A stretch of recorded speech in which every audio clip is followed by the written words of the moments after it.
guys! Welcome to Cooking with Yana! Gagawa tayo ngayon ng tuna nachos. So, ang kailangan lang natin ay ang PIC-A, barbecue flavored, cheese, canned tuna. So, ito yung mga relief goods natin ngayon. So, pwede natin siyang gamitin.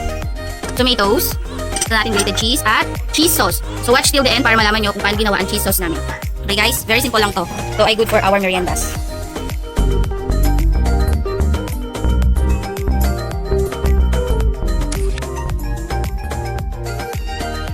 Sauce. So, kailangan lang natin yung grated cheese natin. Tapos, lagyan ng milk. Yes, milk. Milk. Haluin natin. And then, i-microwave natin siya for 1 minute para matunaw yung ating cheese. 1 minute para matunaw yung cheese. Ready for plating na tayo ng ating tuna nachos. So, again, ito na yung ready nachos natin with flavor, barbecue. Piliin natin naman yung medyo buo-buo.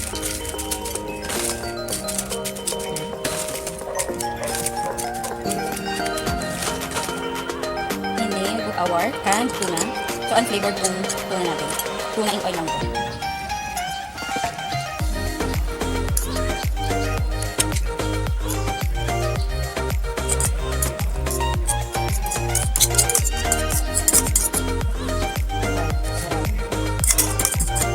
Then, we put our tomatoes. So, pwede rin kayo maglagay ng jalapeno, so mga chili, onion. Kaso kakain ito si Yana. So, pero ayaw namin yung mga ganun para hindi naman siya. Para makakain naman siya. And then, our grated cheese.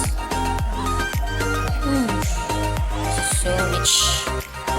And of course, our cheese sauce. So, medyo mainit pa kasi galing siya sa microwave. Aray.